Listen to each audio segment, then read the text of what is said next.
My name is Bing Chen, and I am president of the Loren Eiseley Society. I welcome each and every one of you to this session of the Eiseley Public Forum, where my dear friend and colleague, John Cimino, has graciously agreed to present this afternoon to all of us.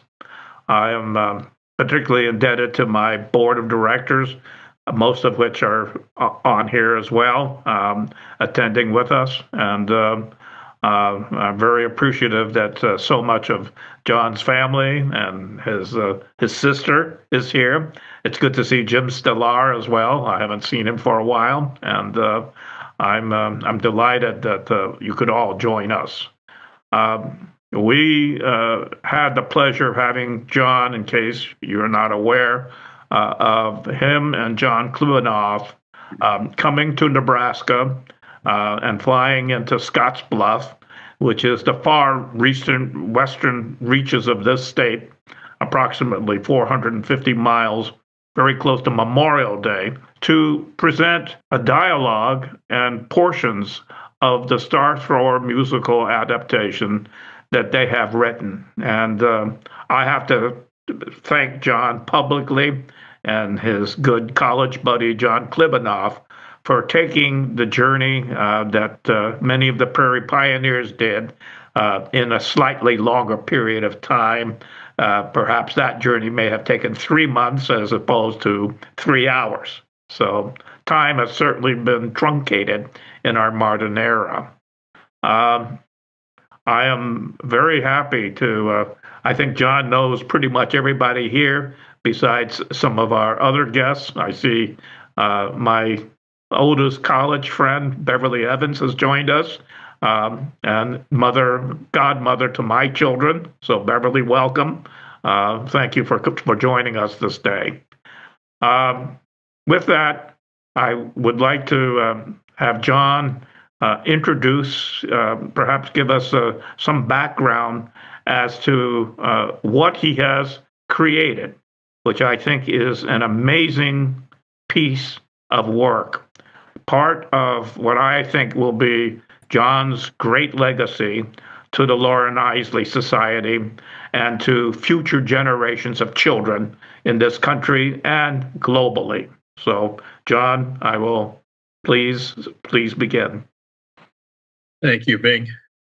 To be with you always is a great pleasure and privilege. And for those of you who don't know this, I've had the chance now to visit with Bing in his home a couple of times, and including this last spring for the lecture performance tour. A great friend. So let me look around at all the little squares here and mention a few people whom I know especially well. And I'll begin with, I don't know where the squares are situated for each of you, but to one side of me is Bing and the other side is my wife, Rachel. Rachel, would you give a little wave? There she is. She's in our kitchen at the moment, keeping company with our kitty cat so they don't jump all over my computer here.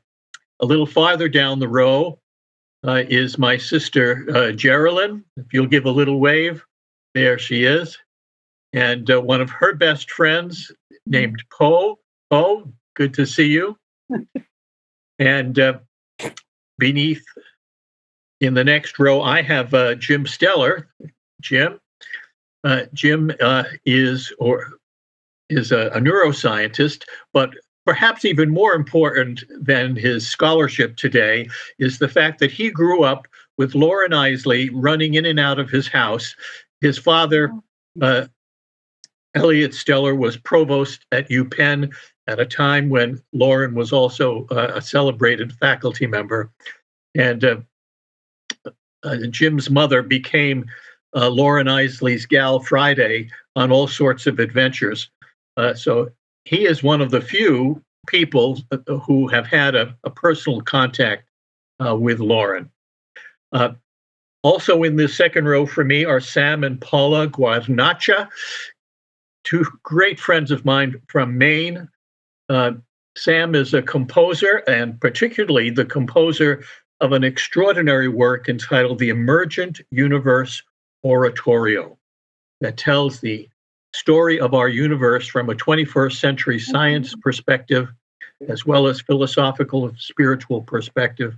It creates a new context, a new relationship for all of us, not just to the home planet, but to the entire universe. Bravo, Sam.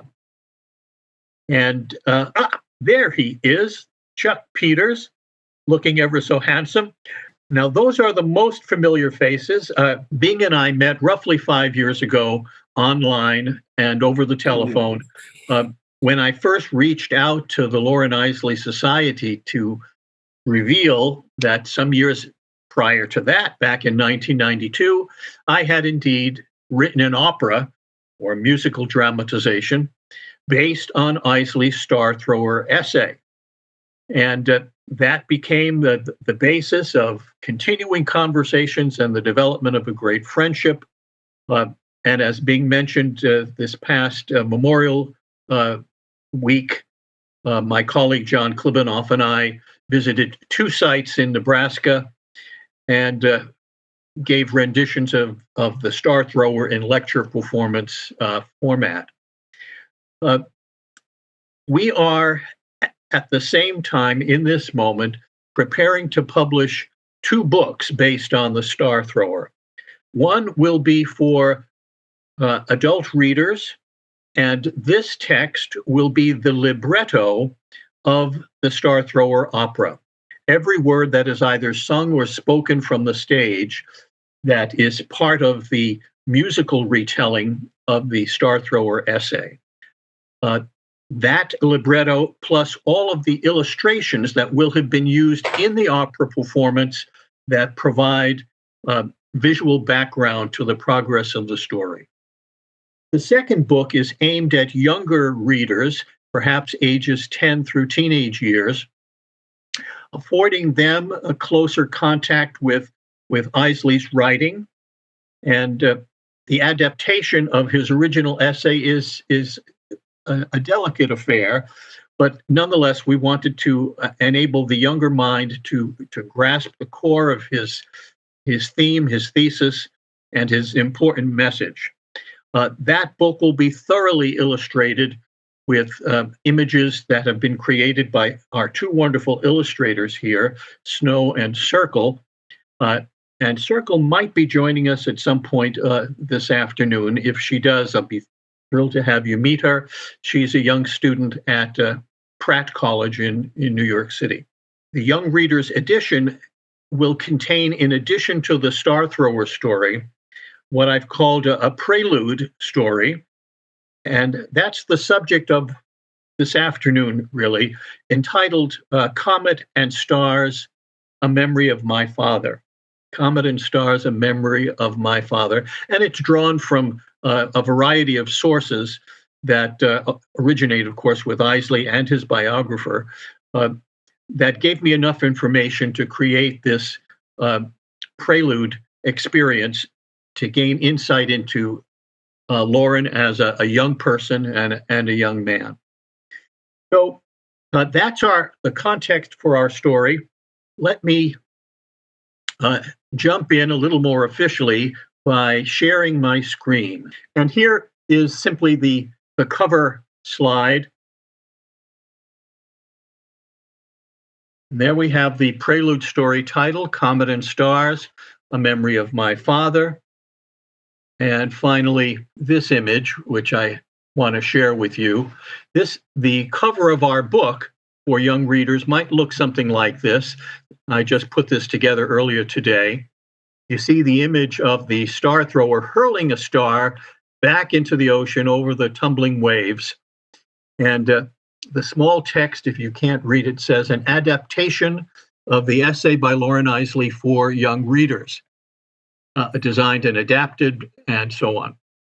And in the lower right-hand corner, you see that image that Bing was speaking of earlier, of young Loren riding atop the shoulders of his father and viewing the comet. The comet, of course, is Halley's Comet.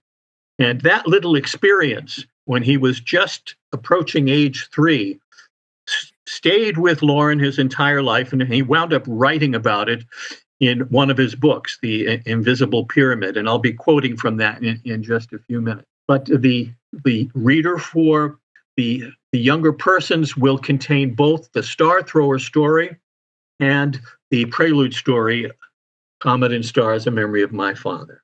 What you see now on the screen are two key phrases that I have, in a sense, emerged as I prepared for today's little talk and studied the prelude story myself. The call homeward, and a voice still faintly ringing on the winds from the sunflower forest. As I've reflected on my writing of the prelude story, I recall early on stumbling upon a title which to me seemed to pull together the ideas I hoped to capture in the story itself.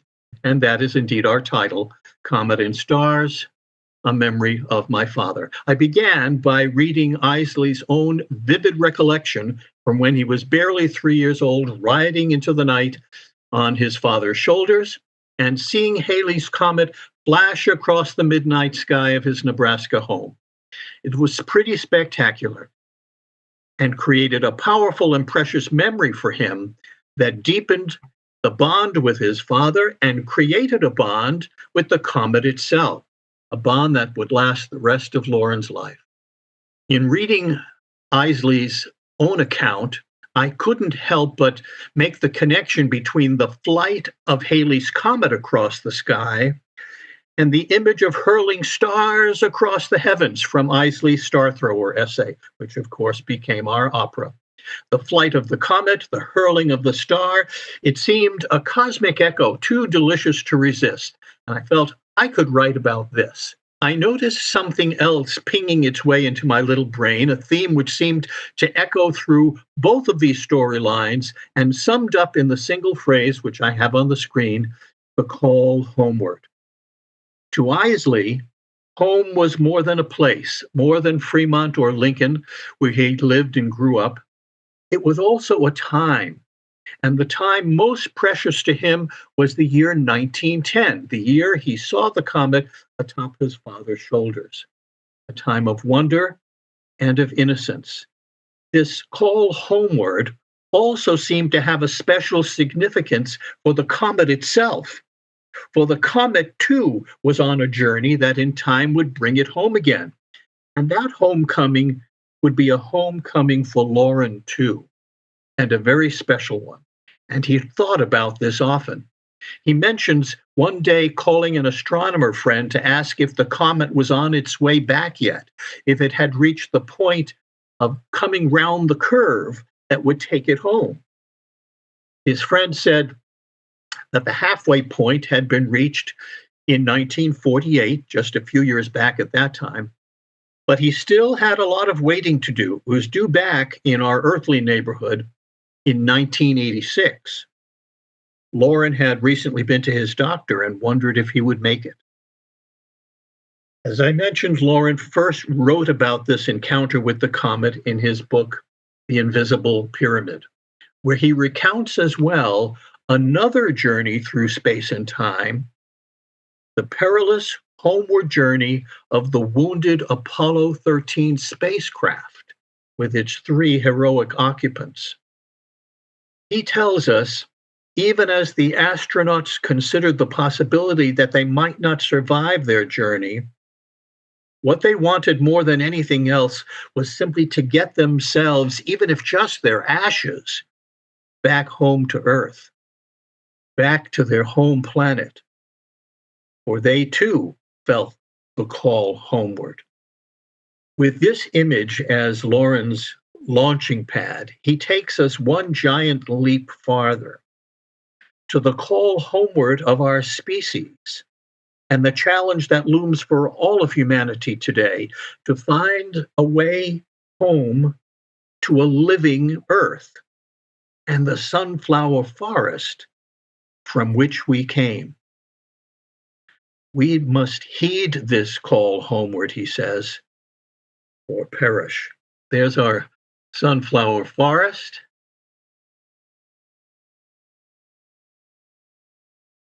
So here are the stepping stones for the remainder of our time.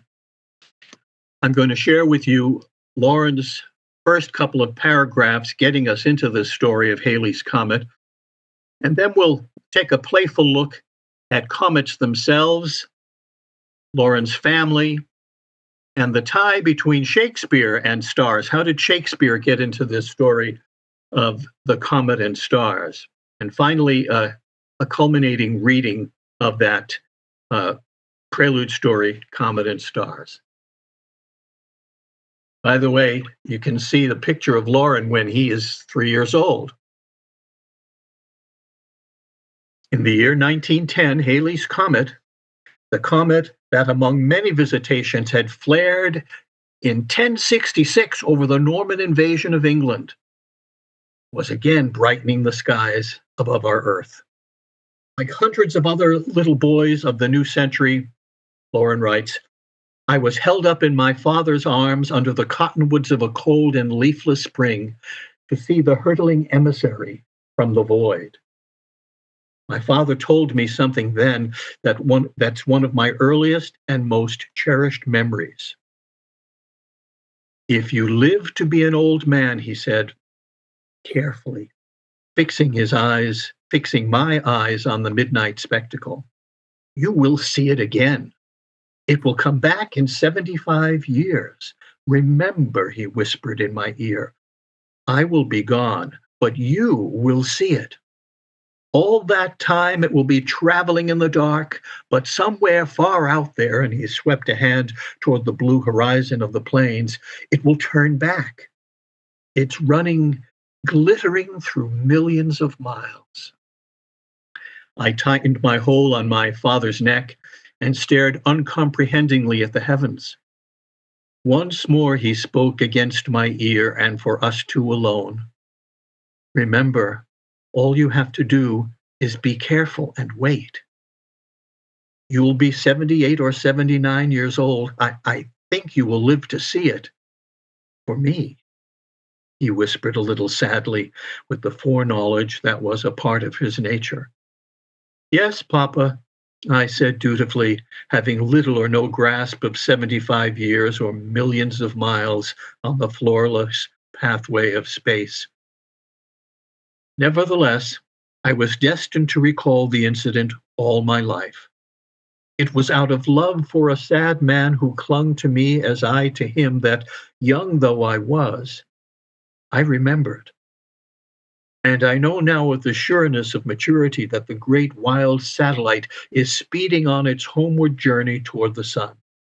And I think it curves toward home so that I can see it stretched once more across the heavens and momentarily restore the innocence of 1910. Man, like the comet, is both bound and free. Throughout the human generations, the star has always turned homeward. Nor do man's inner journeys differ from those of that far-flung ecliptic. We, too, are called home to the green meadows and the leafy shadows of our birth by a voice still faintly ringing on the winds from the sunflower forest.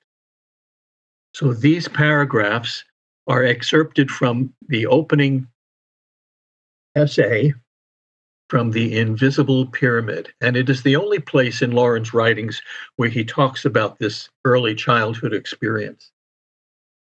And there, once again, the sunflower forest. Rachel and I saw this up in Poughkeepsie. Apparently, there's this immense farm with hundreds of acres dedicated to the sunflowers. Let's play a little game, a game of time. First of all, the span of Loren's life, you can see there, September 3rd, his birthday, 1907, and his passing on July 9th in 1977. In that right-hand corner is a picture from the year 1910, which was apparently the first time that the comet had been photographed. 75 years previous, the technology was not available to do that. So these were among the first photographs of the comet. And of course, the sighting that Loren himself had at age 3 was in April of 1910. When was the comet last seen? 1986. I'm wondering if any of you here actually witnessed it. Most of us were alive back then. I certainly was, but I don't have a recollection of that particular day. When is it expected next? July of 2061. Like Loren, I may not be around in 2061. I'm hoping some of you will be. It should be rather spectacular. And what, of course, is a comet?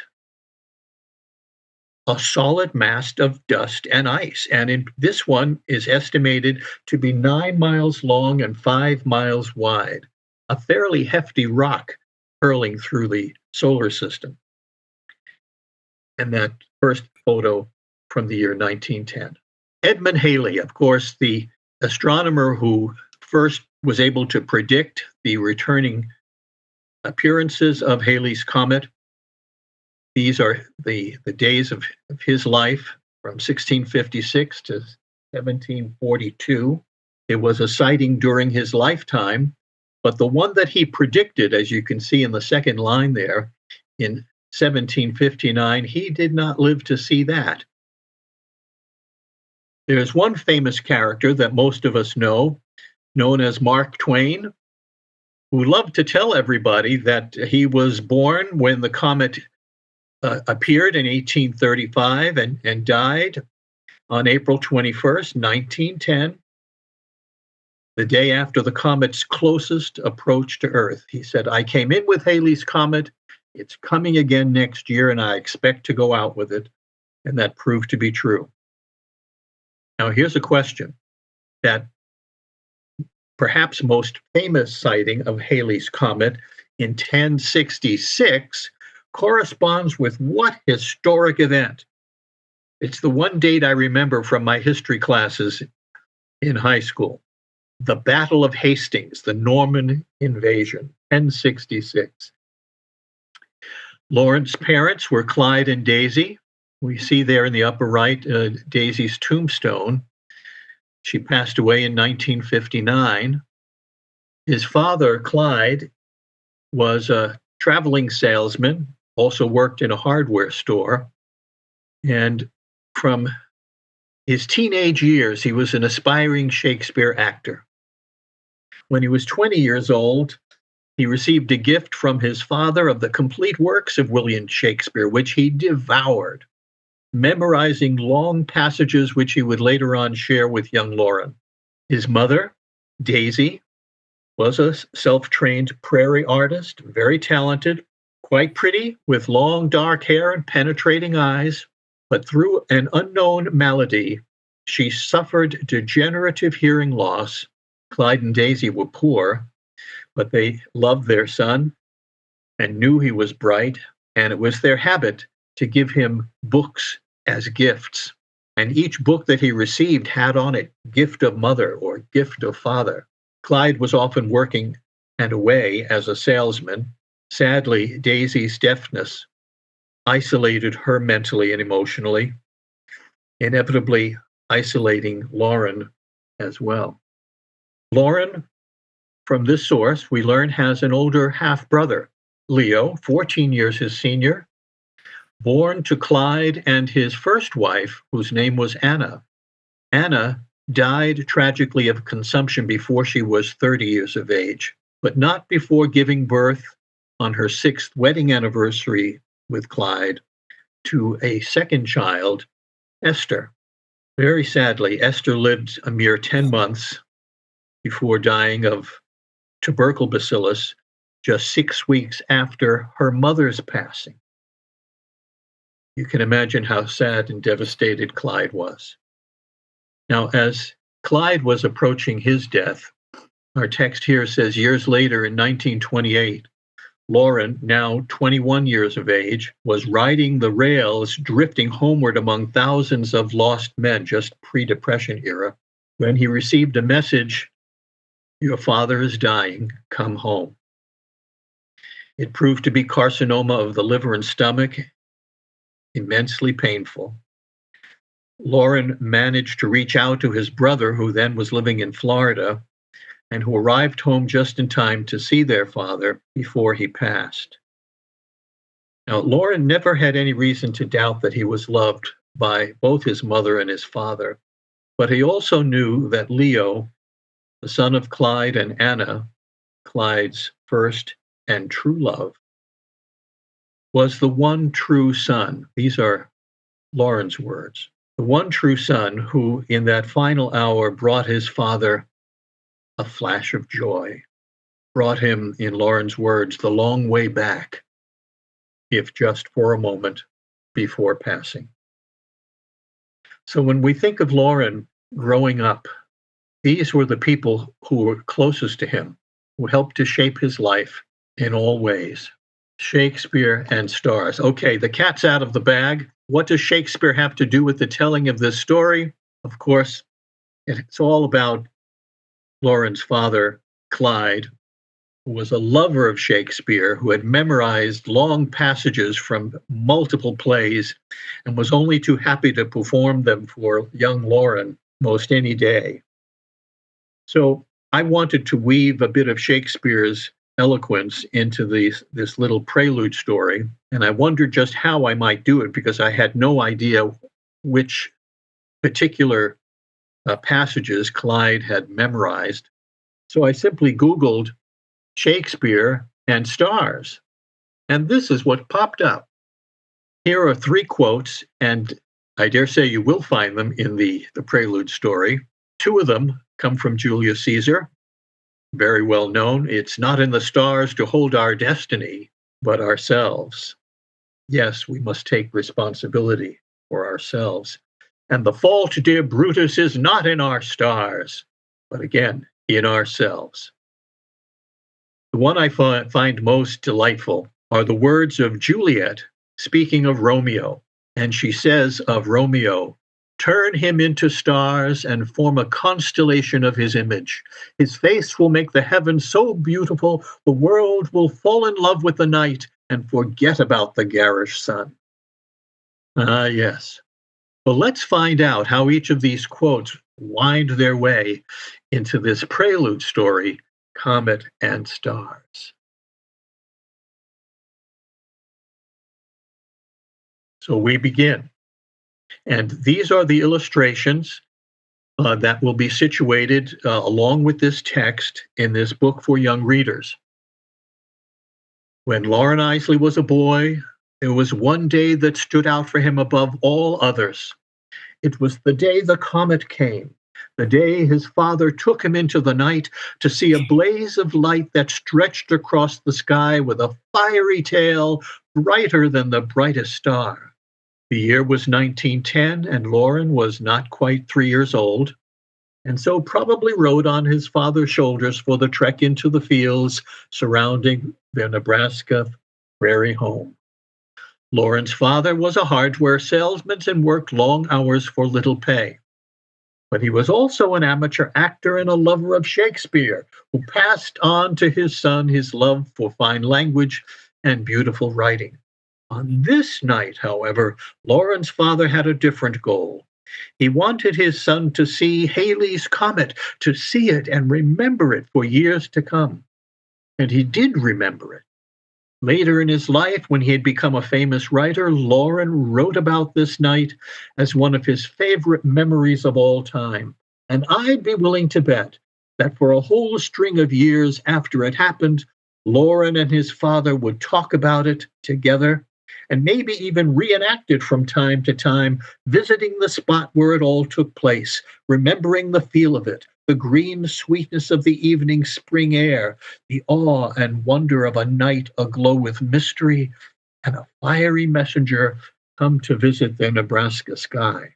I can see Loren, now age 8, running up the hill ahead of his father saying, "Is this the place, Papa?" The place where we saw the comet. Yes, Loren, this is the place, and I will be there in just a minute. My legs are not as young as yours. Loren runs in a circle and gallops like a young horse. He's 8 years old today. As his father catches up, Loren reaches for his hand and brings him to a spot he has marked with an X. Loren stands on the X and points upward into the night, saying, "It was right there, wasn't it, Papa?" With a big blazing tail like a fiery horse galloping through the heavens. Tell me the story. Tell me again when I was 3 and we saw the comet. Loren's father nods and smiles. Loren, you have a wonderful mind, and one day you will be a great astronomer like Galileo. The stars were a second home for him. He searched the heavens for other planets and even saw the moons of Jupiter through his little telescope. Then, speaking more slowly, he says, "But gazing at the stars, Loren, is also a medicine for the heart. You must look and let yourself dream as Shakespeare did. Dream and ponder and remember." "I am dreaming, Papa," he said, "and pondering too. But I want you to remember the story of the comet when I was 3 and you put me up on your shoulder so I could try to touch it with my fingers." Loren wiggles his fingers up to the stars. "You are right, my boy. That's exactly what I did. And your little fingers twinkled as brightly as the stars themselves. The comet's name was—" "Halley's Comet," Loren interjects, "after the astronomer Edmund Halley, who discovered it and figured out when it would come back." "That's good, Loren. And when will it come back so you can see it again?" "Well, the encyclopedia said it comes back every 75 or 76 years. I'll be really old." "Well, I pray you'll make it, and you'll think back and remember the first time you saw it right here with me." He pauses for a moment, then continues. "You know, people used to think that stars and comets controlled your luck and how good or how bad you'd turn out to be. They would say, 'Thank your lucky stars' if something good happened, and blame the stars when things went differently from their own liking." Then, lifting his voice to speak with a special reverence, he said, "It is not in the stars to hold our destiny, Loren, but in ourselves." "Is that your friend Mr. Shakespeare, Papa?" "Yes, my boy, Mr. Shakespeare indeed. And you know what else he said? And I'm sure he must have been thinking of a boy just like you. He said, 'Turn him into stars and form a constellation of his image. His face will make the heavens so beautiful that the world will fall in love with the night and forget about the garish sun.'" He reaches for Loren, tickling his ribs, and makes him laugh. The two stargazers settle down together in the grass and peer quietly into the heavens as their thoughts carry them upward. From time to time, one or the other points to a particular star or constellation of stars, and you can barely hear their subdued voices as they nod and lean into one another comfortably, with an occasional wiggle of excitement from Loren's fast-running legs. After several minutes, Loren's father says warmly, "Time to head back, Loren. Your mother will be worried, and we don't want to upset her." "But, Papa, I've been wondering, do you think old Mr. Shakespeare or Mr. Galileo knew how the stars and comets got flung up there in the first place? Flinging stars and comets everywhere in the universe must have been hard work, even for, you know, who? God?" "Hard work for sure, Loren, but maybe fun too." "I like that," says Loren. And in a flash, Loren is up on his feet, galloping ahead of his father, who pauses for a moment to look upwards once more. And with arms outstretched, he sings, "O stars, within my heart."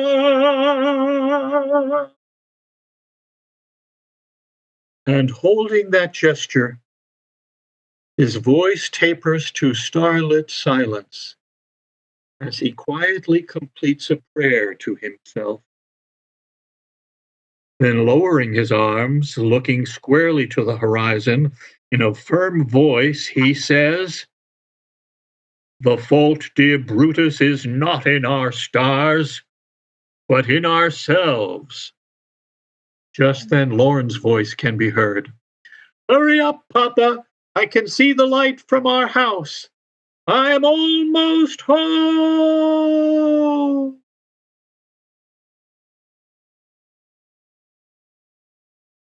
There we are. Thank you. These are just some of the drawings of our two illustrators, Circle and Snow. I had hoped that Circle might join us, but she's done lovely work, as well as her colleague, Snow. And I want to invite you to open up your microphones.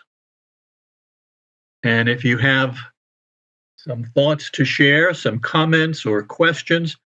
I can't wait to read that to my grandchildren because they'll be old enough to wait for its turn. Yeah, that's great. Yes. Maybe you can read it too. Wouldn't that be fun? Yes. Oh, I see my brother. There he is. Turn on your microphone, my brother. Okay, maybe he'll figure that out. He's only a PhD psychologist. He's studied for years. He'll find that button. Absolutely gorgeous. There he is. Figured it out. Great to see you, brother. You too. That was excellent. Thank you. Sam, what have you got to say? It was gorgeous, John. Just gorgeous. You know, you honor the fabulous poetic soul of Loren Eiseley, his unmatched ability to convey science and feeling with the kind of poetry, poetic depth that is unbelievably moving. Anyway, he would be absolutely thrilled. He is, I think. He's up there in the stars. His face is in that constellation up there. Yes. And anyway, you just are. Yes, thank you, John. Such a wonderful conveyor of his beauty and his depth. Thank you. Grateful for those comments. Thank you both. So who here knew about the Battle of Hastings in 1066? All right. Okay, No. my faith has been restored. Thank you, Lee. Thank you, Sam and Paula. No, we did not remember that one. All right. And like you, John, it's the only date I remember. Yes, that's right. That's what I said. That's the truth. I sometimes would confuse it with the signing of the Magna Carta, and who knows that date? John, when will the book be available for sale? And who is speaking? Lee. Hi there, Lee. Yeah. Well, the text is all ready. We're working with our two illustrators to complete all the illustrations needed for both the youthful edition and the adult version as well. Mm-hmm. We expect that her progress will permit us to complete all illustrations some point during the spring. Okay. And once that is complete, there's an intermediate task before I can send it off to the publisher group, and that is the placement of text and images, the layout of each page. Might be 50 or so pages in the book for young readers, and the libretto, we basically have to decide what size font we want to use and how many of the illustrations to use there as well. Okay. So with any luck, the publishing and printing might be completed during the summertime. Hmm. And we might look forward to it next fall. Thank you. Yeah, Lee, I would also add, you may want to come to the Loren Eiseley Society website. And if you're on Facebook as well, we will announce it when it comes on. And I think we will also, as a precursor to its actual publication, we would like to invite John to come back and grace us with the rest of the Star Thrower story itself. So John has given us the prelude this afternoon. There's another major piece that he and his illustrators are working on to complete the entire volume, and so that will be a nice, I think, entree into this actual total publication when it comes out. Exactly right. And when the opera itself is performed, the Star Thrower story that we adapted into the libretto using entirely Loren's wonderful language. When the opera is next performed, we will include the prelude story, not in a written form, but performed with a child actor, 8 years old, not a 3-year-old, the 8-year-old version of Loren, and one of my colleagues who will play the role of Clyde, Loren's father. And we'll have that scene as well as a theatrical prelude to the performance of the Star Thrower opera. Yeah, so this is an enhancement from John's original creation back in 1991, was it? 91, 92, yes, that was the creating period. We had been so fortunate to be commissioned by the Center for Creative Leadership out of Greensboro, North Carolina. They were anticipating hosting an international conference on creativity, innovation, and leadership, and were looking for a keynote vehicle that would somehow embody creativity and leadership principles. And I've shared this story previously. Forgive me if you've heard it.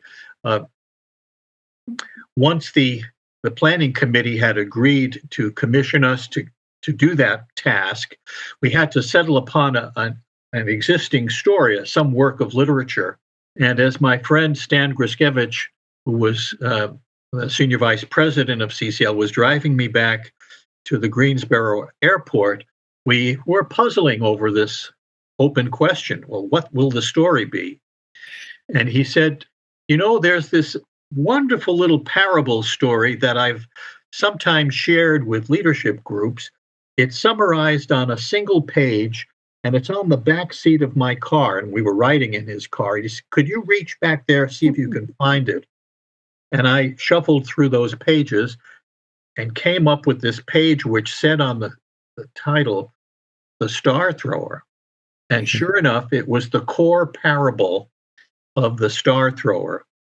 And I told him, Stan, you're not going to believe this, but on my lap was my briefcase. And in my briefcase was the Star Thrower book of Loren Eiseley with the full rendition of that essay. And I said, this coincidence is too great to be ignored. Let's create an opera based on this Star Thrower parable, this wonderful essay. That's pretty cool.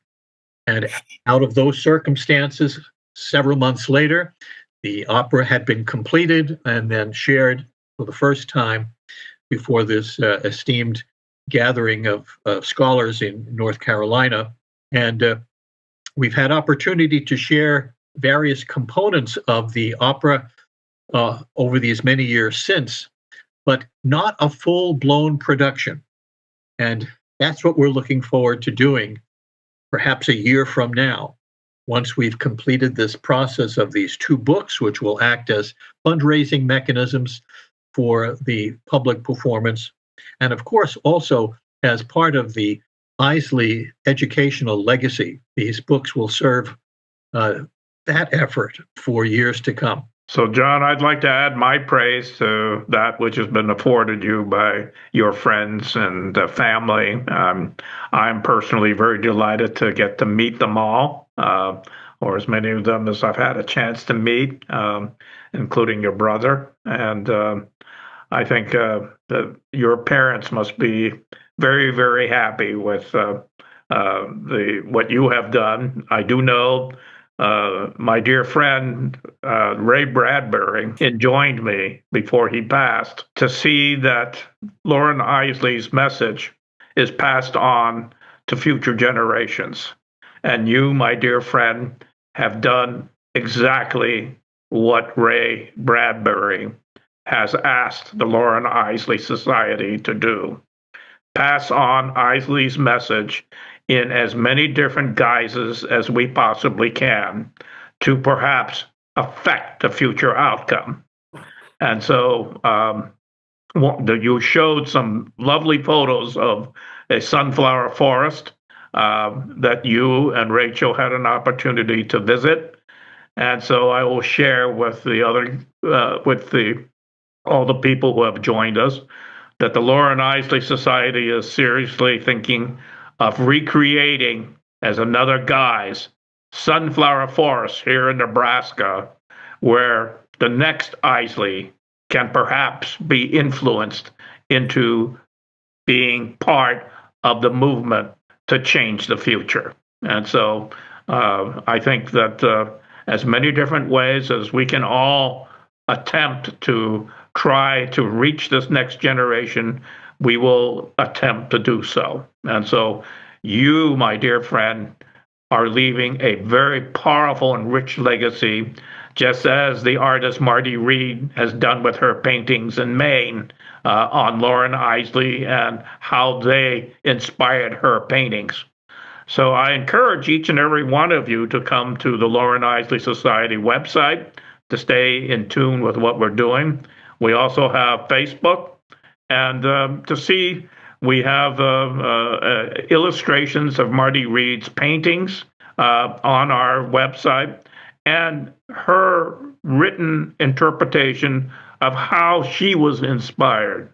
So in as many different mediums as we possibly can, we really wish to reach out to children. And this is what John was referring to in terms of the Invisible Pyramid, is this book that we had published, the Loren Eiseley Reader, which is now in every elementary school in the state of Nebraska and in every library. So the Loren Eiseley family has given us permission to reprint the significant essays to share with the public. If any of you have education backgrounds, we are trying to put together a teacher's guide to to reach out to as many children as we possibly can, that schools can begin to start teaching lessons that are Eiseley essay inspired. So if you happen to be a former school teacher, please come to our website, and I would be happy to send you a copy of this reader so that perhaps there's a lesson that you would like to build. So one of the lessons I am writing right now is that of the sunflower forest. How you, in a community, can build a sunflower forest to inspire the next Loren Eiseley to also become a naturalist or a writer. So again, John, thank you so very much on behalf of the Loren Eiseley Society for your major contribution to this effort. And I'm so delighted to meet so many of the family and friends that you have made over the decades, John. So, and if anybody else has any comments they would like to make, we would be delighted to have you ask them or make a comment at this time. Bean, could you tell me where this wonderful artist is in Maine? Yes, her name is Marty Reed, Reed. Okay. And she started painting well, she read The Immense Journey at the age of 79 or 80. Oh, And she told me I was so inspired, Bing, I had to paint what I felt that his essays were conveying to me. So if you come to the website, Sam, you will see the paintings that she's made and a little explanation written by our Steve Eggerling in conversations with her on what it was that did this. So art, music, literature, all of these are mediums that we seek to reach out to this next generation. do you know if I'll be able to find out where she is? Though I'd love to visit her. Feel free to email me, and I'll give you her mailing and talking address. She's a Thank you. wonderfully warm lady. Wonderful. The paintings are actually in one of the galleries right now. Mm-hmm. So she told me they were being displayed, and she would like to actually have them come to the Loren Eiseley Society, because one of our goals is to create a Loren Eiseley nature center here in Nebraska. Wonderful. But feel free to contact me, and I can get I you will. connected with her. I would love, if it's possible, when John is finally able to produce the Star Thrower operetta, to have Marty's paintings in attendance as well, and to have her be able to greet other fellow artists in as many different mediums as we possibly can. Delighted. I'd like to put out a request for some help in growing sunflowers. Rachel and I have tried for years to grow sunflowers on our property. If there's any guidance for growing sunflowers, we would be thrilled to produce a mini sunflower forest, even if it's just 2 or 3 blooms. Well, this has been wonderful. Okay. Fabulous. Well, thank you, everyone. I'm thrilled that you enjoyed this afternoon. I'm grateful for your generous attention through all my little bumblings, but we managed to get the word out there. And it's been a thrill seeing your faces. Yes. Thank you, so everyone. Thank you. Thank you. Such a joy to be with you. Good to see each of you.